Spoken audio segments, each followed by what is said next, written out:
धृतराष्ट्र बोले, हे संजय, धर्मभूमि कुरुक्षेत्र में एकत्रित युद्ध की इच्छा वाले मेरे और पांडु के पुत्रों ने क्या किया? संजय बोले, उस समय राजा दुर्योधन ने व्यूह रचना युक्त पांडवों की सेना को देखकर और द्रोणाचार्य के पास जाकर यह वचन कहा। हे आचार्य, आपके बुद्धिमान शिष्य द्रुपद पुत्र धृष्टद्युम्न द्वारा व्यूहाकार खड़ी की हुई पांडु पुत्रों की इस बड़ी भारी सेना को देखिए। इस सेना में बड़े बड़े धनुषों वाले तथा युद्ध में भीम और अर्जुन के समान सूरवीर सात्यकी और विराट तथा महारथी राजा ध्रुपद, धृष्टकेतु और चेकितान तथा बलवान काशीराज, पुरजित, कुंती भोज और मनुष्यों में श्रेष्ठ सैब्य, पराक्रमी युधामन्यु तथा बलवान उत्तमौजा, सुभद्रा पुत्र अभिमन्यु एवं द्रौपदी के पांचों पुत्र, ये सभी महारथी हैं। हे ब्राह्मण श्रेष्ठ, अपने पक्ष में भी जो प्रधान हैं उनको आप समझ लीजिए। आपकी जानकारी के लिए मेरी सेना के जो जो सेनापति हैं उनको बतलाता हूँ। आप, द्रोणाचार्य और पितामह भीष्म तथा कर्ण और संग्राम विजयी कृपाचार्य तथा वैसे ही अश्वत्थामा, विकर्ण और सोमदत्त का पुत्र भूरिश्रवा, और भी मेरे लिए जीवन की आशा त्याग देने वाले बहुत से सूरवीर, अनेक प्रकार के शस्त्र और अस्त्रों से सुसज्जित और सब के सब युद्ध में चतुर हैं। भीष्म पितामह द्वारा रक्षित हमारी वह सेना सब प्रकार से अजेय है और भीम द्वारा रक्षित इन लोगों की यह सेना जीतने में सुगम है।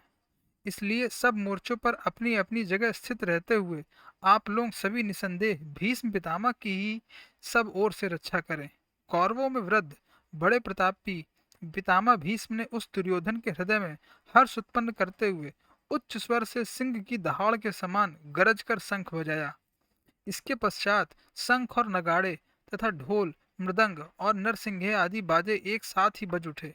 उनका वह शब्द बड़ा भयंकर हुआ। इसके अनंतर सफेद घोड़ों से युक्त उत्तम रथ में बैठे हुए श्री कृष्ण महाराज और अर्जुन ने भी अलौकिक शंख बजाए।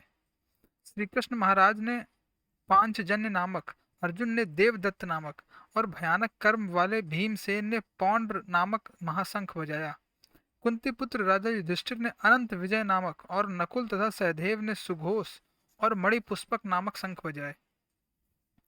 श्रेष्ठ धनुष वाले काशीराज और महारथी शिखंडी एवं धृष्टद्युम्न तथा राजा विराट और अजय सात्यकी, राजा द्रुपद एवं द्रौपदी के पांचों पुत्र और बड़ी भुजा वाले सुभद्रा पुत्र अभिमन्यु, इन सभी ने, हे राजन, सब ओर से अलग अलग शंख बजाए और उन भयानक शब्द ने आकाश और पृथ्वी को भी गुंजाते हुए धृतराष्ट्रों के धार्तराष्ट्रों के अर्थात आपके पक्ष वालों के हृदय विदीर्ण कर दिए।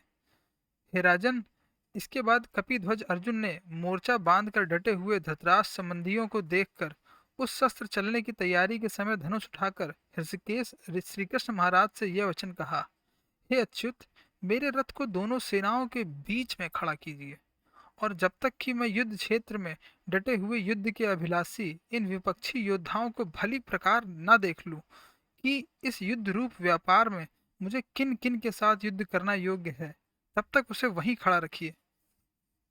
दुर्बुद्धि दुर्योधन का युद्ध में हित चाहने वाले जो जो ये राजा लोग इस सेना में आए हैं, इन युद्ध करने वालों को मैं देखूंगा। संजय बोले, हे धृतराष्ट्र, अर्जुन द्वारा इस प्रकार कहे हुए महाराज श्री कृष्णचंद्र ने दोनों सेनाओं के बीच में भीष्म और द्रोणाचार्य के सामने तथा संपूर्ण राजाओं के सामने उत्तम रथ को खड़ा करके इस प्रकार कहा कि हे पार्थ, युद्ध के लिए जुटे हुए इन कौरवों को देख। इसके बाद प्रथापुत्र अर्जुन ने उन दोनों ही सेनाओं में स्थित ताऊ चाचों को, दादों परदादों को, गुरुओं को, मामाओं को, भाइयों को, पुत्रों को, पौत्रों को तथा मित्रों को, ससुरों को और सुहृदयों को भी देखा। उन उपस्थित संपूर्ण बंधुओं को देखकर वे कुंती पुत्र अर्जुन अत्यंत करुणा से युक्त होकर शोक करते हुए यह वचन बोले। अर्जुन बोले, हे कृष्ण, युद्ध क्षेत्र में डटे हुए युद्ध के अभिलाषी इस स्वजन समुदाय को देखकर मेरे अंग शिथिल हुए जा रहे हैं और मुख सूखा जा रहा है तथा मेरे शरीर में कंप एवं रोमांच हो रहा है। हाथ से गांडीव धनुष गिर रहा है और त्वचा भी बहुत जल रही है तथा मेरा मन भ्रमित सा हो रहा है। इसलिए मैं खड़ा रहने को भी समर्थ नहीं हूँ। हे केशव, मैं लक्षणों को भी विपरीत ही देख रहा हूँ तथा युद्ध में स्वजन समुदाय को मारकर कल्याण भी नहीं देखता। हे कृष्ण, मैं न तो विजय चाहता हूँ और न राज्य तथा सुखों को ही। हे गोविंद, हमें ऐसे राज्य से क्या प्रयोजन है, अथवा ऐसे भोगों से और जीवन से भी क्या ही लाभ है। हमें जिनके लिए राज्य, भोग और सुख आदि अभीष्ट हैं, वे ही ये सब धन और जीवन की आशा को त्याग कर युद्ध में खड़े हैं।